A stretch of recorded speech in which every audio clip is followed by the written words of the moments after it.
कहानी छगनपुर नाम के एक छोटे से गांव की है, जहां अजय नाम का एक गरीब किसान रहता था। अजय के परिवार में उसके अलावा उसकी पत्नी सीमा और एक बेटा राजू था, जिनके साथ वो बहुत खुशी खुशी रहता था। अजय के पास गांव में अपनी एक जमीन थी, जहां पर खेती कर वो अपने घर का पालन पोषण करता था। परंतु अब उसकी वो जमीन पहले की तरह उपजाऊ नहीं रही थी। धीरे धीरे उसकी जमीन से फसल की पैदावार भी कम होने लगी थी। एक दिन इसी चिंता में वो अपने जमीन के पास बैठा होता है और कमाने का कोई और जरिया सोचने लगता है। दिन प्रतिदिन मेरे इस जमीन से उगने वाली फसल कम होते जा रही है। लगता है मुझे अब कोई दूसरी जमीन लेकर काम करना होगा, या तो कोई और जरिया ढूंढना होगा कमाने का। पर अब मैं इस जमीन के भरोसे नहीं रह सकता हूँ। चलो एक बार चल के सीमा से राय लेकर देखता हूँ वो क्या कहती है इस बारे में। अजय तुरंत खेत से अपने घर की तरफ चल पड़ता है। घर पहुंचकर वो सबसे पहले अपनी पत्नी सीमा को आवाज लगाता है। सीमा जरा यहाँ आना, तो तुमसे एक जरूरी बात करनी है। अजय की आवाज सुनकर सीमा वहाँ आ जाती है। बोलिए, आपने मुझे बुलाया क्या? हाँ सीमा, मुझे तुमसे एक जरूरी विषय पर बात करनी है और तुम्हारी राय जाननी है। हाँ बोलिए, क्या बात है? सीमा, तुम तो जानती हो हमारी जमीन अब पहले की तरह इतनी उपजाऊ नहीं रही है, और अगर मैं ज्यादा खाद वगैरह डालने की कोशिश करूंगा तो कहीं उसकी मिट्टी और खराब ना हो जाए। इसलिए सोच रहा हूँ कि कुछ समय के लिए उस जमीन पर खेती करना छोड़ दूं। हर साल थोड़ी थोड़ी खाद उसमें डालता रहूंगा, जिससे कुछ सालों बाद वो पहले की तरह उपजाऊ हो जाएगी। फिर उसमें खेती करना शुरू कर दूंगा। हाँ, ये ठीक रहेगा। इससे आपकी जमीन भी सही रहेगी और उसमें उगने वाली फसल भी। हाँ, पर तब तक मैं क्या करूं? क्योंकि मेरे पास दूसरी तो कोई जमीन नहीं है, तो घर का खर्च चलाने और राजू के पढ़ाई के लिए कहां से पैसे जुटा पाऊंगा।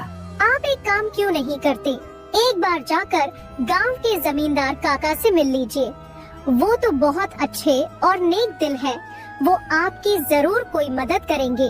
हाँ सीमा, ये ठीक रहेगा, क्योंकि काका अगर कोई नया काम भी करने बोलेंगे तो वो उसमें भी मेरी मदद कर दें। ठीक है सीमा, तो मैं कल सुबह सुबह ही काका से मिलने उनके घर चला जाऊंगा। अगली सुबह अजय जमींदार से मिलने उसके घर के लिए चल पड़ता है।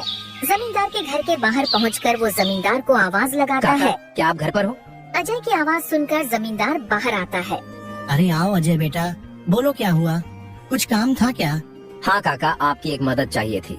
हाँ बोलो ना बेटा, मैं किस प्रकार तुम्हारी मदद कर सकता हूँ? अजय फटाफट से जमींदार को अपने खेत की हालत बता देता है। तो इसमें परेशान क्या होना बेटा? काका, मेरे पास एक ही जमीन है जिस पर खेती कर मैं अपने घर का खर्च चलाता हूँ, और मैंने आज तक खेती के अलावा कोई दूसरा काम भी कभी किया नहीं। तो अब यही नहीं समझ रहा है मैं क्या करूँ। बेटा, खेती के अलावा दूसरा काम क्यों करना? तुम एक काम करो, मेरे पास गांव के बाहर एक जमीन है, तुम उस पर खेती करो। काका, पर इससे तो आपका नुकसान हो जाएगा। नहीं बेटा, कोई नुकसान नहीं होगा। इसी बहाने तुम मेरी जमीन की देख रेख भी करोगे, क्योंकि अब तो मेरी उम्र भी हो गई है और मेरा बेटा भी शहर में रहता है, तो इससे तुम्हारा भी भला हो जाएगा और मेरी भी थोड़ी जिम्मेदारी कम रहेगी। ठीक है काका, अगर ऐसी बात है तो मैं कल से ही उस खेत पर काम करने चला जाऊंगा। अजय जमींदार को धन्यवाद कहकर वहाँ से अपने घर के लिए निकल जाता है। अजय अपने घर पहुंचकर सीमा को सारी बात बता देता है। ये तो बहुत अच्छा है, यानी आपकी सारी चिंता ही खत्म हो गई। हाँ सीमा, अब मैं काका के खेत पर बहुत मेहनत करूंगा और कोशिश करूंगा कि एक दो और खेत खरीद लूं, क्योंकि भविष्य में ऐसी समस्या आए तो उसके लिए हम तैयार रहे।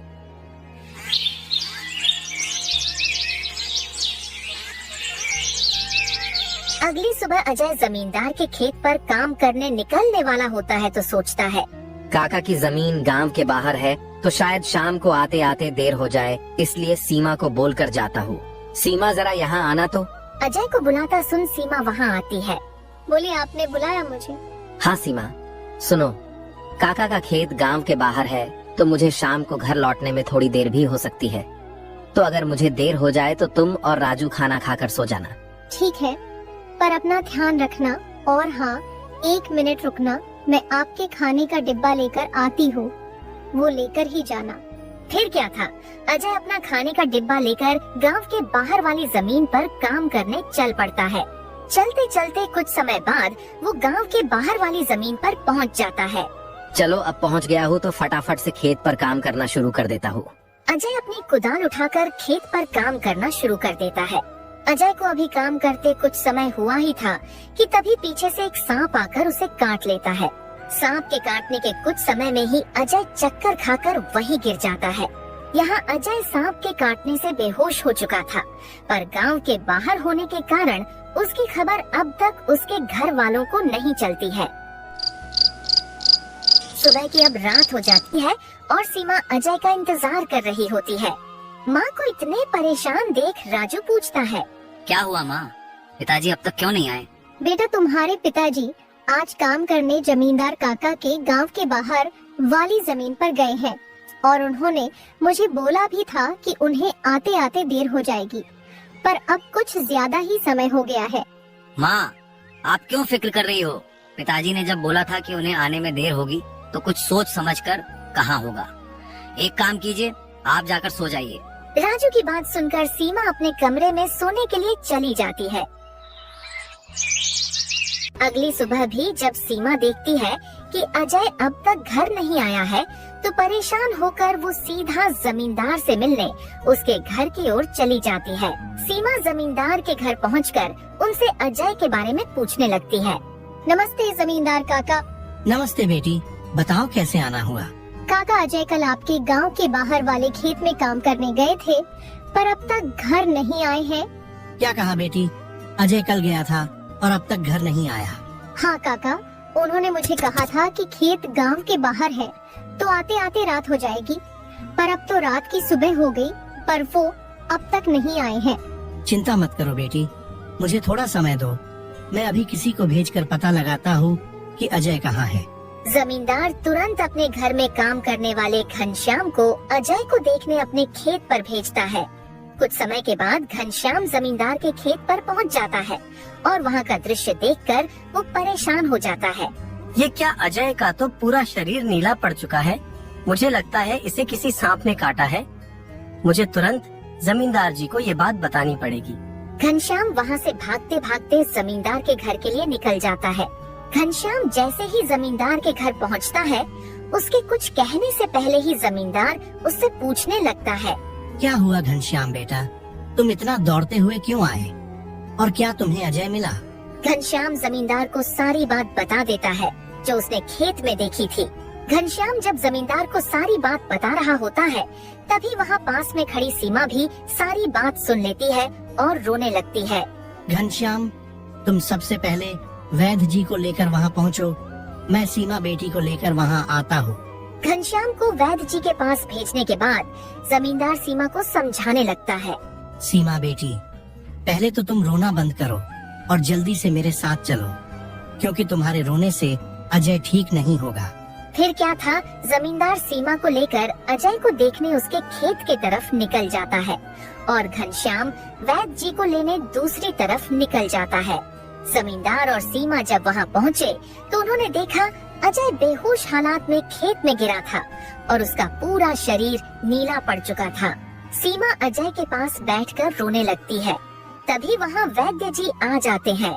वैद्य जी के आते ही सीमा वहाँ से हट जाती है और वैद्य जी अजय की हालत का जायजा लेने लगते हैं। क्या हुआ वैद्य जी, अब कैसी है अजय की हालत? देखिए जमींदार जी, मैं आपको झूठ बोलकर अंधेरे में नहीं रखना चाहता हूँ, पर अजय की हालत बहुत खराब है। वैसे तो मैंने उसे जहर को काटने वाली औषधि दे दी है, परंतु जहर अजय के अंदर कुछ ज्यादा समय तक रह गया है, जिस कारण वो प्रगाढ़ बेहोशी के हालत में चला गया है। प्रगाढ़ बेहोशी, ये क्या होता है वैद्य जी? प्रगाढ़ बेहोशी के हालत में व्यक्ति जीवित तो होता है, परंतु उसके बदन के हिस्से में हलचल नहीं होती है, और ये अब कब होश में आएगा ये भी नहीं कह सकते हैं। वैद्य जी, तो अब हम क्या करें? देखिए जमींदार जी, अभी के लिए मैं कुछ दवाइयाँ दे रहा हूँ, उसे समय समय पर पानी में मिला कर देना, बाकी तो सब ऊपर वाले के भरोसे हैं। वैद्य अजय की हालत का जायजा लेकर और दवा देकर वहाँ से चले गए। फिर कुछ गांव वाले अजय को लाकर उसको उसके घर के बिस्तर पर लेटा देते हैं।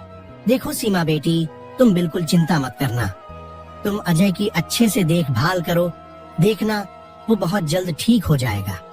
और तुम्हें अगर किसी भी चीज की कोई भी जरूरत हो तो मुझे जरूर बता देना, और हर महीने मैं तुम्हारे लिए और राजू के लिए कुछ पैसे भेजता रहूंगा, पर तुम हिम्मत मत हारना। आपका बहुत बहुत धन्यवाद काका, आप हम लोगों की बहुत मदद कर रहे हो। जमींदार फिर वहाँ से सीमा को दिलासा देकर चले जाते हैं। जमींदार के जाने के बाद वहाँ राजू आ जाता है और अपने पिता की हालत देखकर सीमा से उसका कारण पूछने लगता है। माँ, ये पिताजी को क्या हुआ है? बेटा, तुम्हारे पिताजी को कल खेत में सांप ने काट लिया है, जिस कारण वो बेहोश हो गए हैं। माँ, तो पिताजी होश में कब आएंगे? बेटा, वैद्य जी ने कुछ दवाइयाँ दी हैं और उन्हें समय समय पर पिलाने कहा है। उन्होंने बोला कि उन दवाइयों से वो बहुत जल्द ठीक हो जाएंगे। पर माँ, पिताजी की ऐसी हालत है तो अब हमारे घर का खर्च कैसे चलेगा? बेटा, तुम उसकी चिंता मत करो, मैं हूँ ना, मैं सब संभाल लूंगी। नहीं माँ, आप क्या क्या करोगी? आप पिताजी का ध्यान रखोगी, आप घर संभालोगी कि घर का खर्च देखोगी? माँ, आप बस पिताजी का और घर का ध्यान रखो, मैं अब खेत पर काम करके घर का खर्च चलाऊंगा। राजू की ऐसी बातें सुन सीमा भावुक हो जाती है। नहीं बेटा, तुमको काम करने की कोई जरूरत नहीं है, मैं सब संभाल लूंगी। तुम बस अपने पढ़ाई का ध्यान रखो। तुम्हारे पिताजी का सपना है कि तुम बहुत बड़े अफसर बनो और मैं तुम्हें वो बनाकर रहूंगी, भले उसके लिए मुझे कितनी भी मेहनत क्यों ना करनी पड़े। फिर सीमा राजू को वहाँ से पढ़ने भेज देती है। मुझे अब कुछ करना ही होगा, क्योंकि मैं अब अजय का ठीक होने का इंतजार तो नहीं कर सकती हूँ। मुझे अब खुद जाकर खेती करनी होगी और हो सके तो कोई और काम भी देखना होगा। अगली सुबह सीमा सीधे जमींदार से मिलने पहुँच जाती है। नमस्ते जमींदार काका। नमस्ते बेटी, बताओ कैसे आना हुआ और अजय की तबीयत अब कैसी है? काका, अजय की तबीयत फिलहाल तो वैसी ही है और मुझे आपकी एक मदद चाहिए थी, इसीलिए मैं आपसे मिलने चली आई। हाँ, बोलो ना बेटी, मैं तुम्हारी किस प्रकार मदद कर सकता हूँ? काका, मैं चाहती हूँ कि जो जमीन आपने अजय को दी थी काम करने के लिए, आप मुझे उस पर काम करने की इजाजत दे दी, ताकि मैं उस पर काम करके अपने घर का खर्च और राजू की पढ़ाई करा सकूं। बेटी, पर तुम्हें वहाँ काम करने की कोई जरूरत नहीं है, मैं हूँ ना। मैं तुम्हारे घर के लिए जो भी खर्च लगेगा हर महीने भेज दिया करूँगा। नहीं काका, आपने अब तक हमारी बहुत मदद की है। अब आप बस मुझे आपके खेत में काम करने की इजाजत दे दीजिए। मैं अब खुद काम करके अपना घर चलाऊंगी और अपने बेटे को बड़ा अफसर बनाऊंगी। जमींदार सीमा को बहुत समझाने की कोशिश करता है, पर सीमा जमींदार की बात मानने तैयार नहीं थी।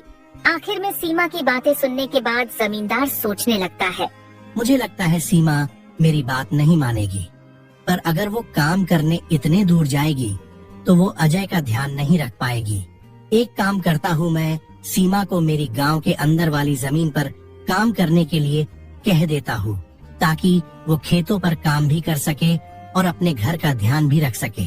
ठीक है सीमा बेटी, मैं तुम्हें अपने खेत पर काम करने की इजाजत तो दे सकता हूँ, पर तुम्हें मेरी एक बात माननी होगी। हाँ काका, बोलिए ना। बेटी, तुम्हें मेरे गांव के बाहर वाले खेत पर काम करने की कोई जरूरत नहीं है। मेरे पास तुम्हारे घर के नजदीक भी एक खेत है, तुम वहाँ काम कर सकती हो, ताकि तुम अपने घर का और अजय का दोनों को ख्याल रख पाओगी। काका, ये तो और भी अच्छा रहेगा, इससे तो मेरी बहुत मदद हो जाएगी। बेटी, पर एक छोटी सी समस्या है, वो खेत बाहर वाले खेत से थोड़ा छोटा है। हाँ तो कोई बात नहीं है काका, वो खेत मेरे घर से नजदीक है, वही बहुत बड़ी बात है। मैं खेत में काम करने के साथ साथ दूसरे के घर का काम भी करना शुरू कर दूंगी, ताकि उन पैसों से मैं राजू की पढ़ाई का खर्च निकाल सकूं। बेटी, पर तुम्हें इतना काम करने की क्या जरूरत है?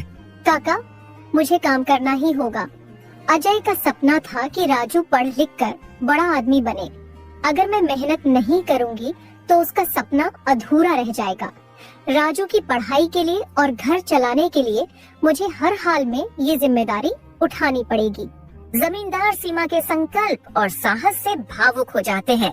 ठीक है बेटी, तुम्हारी मेहनत देखकर मुझे पूरा भरोसा है कि तुम जरूर सफल होगी। मैं तुम्हारी हर संभव मदद करूंगा। तुम कड़ी मेहनत करो, भगवान भी तुम्हारे साथ है। सीमा ने जमींदार के गांव के अंदर वाले खेत पर काम करना शुरू कर दिया। वह सुबह खेत पर काम करती और दोपहर के बाद गांव के घरों में सफाई और खाना बनाने जैसे छोटे मोटे काम करने जाती।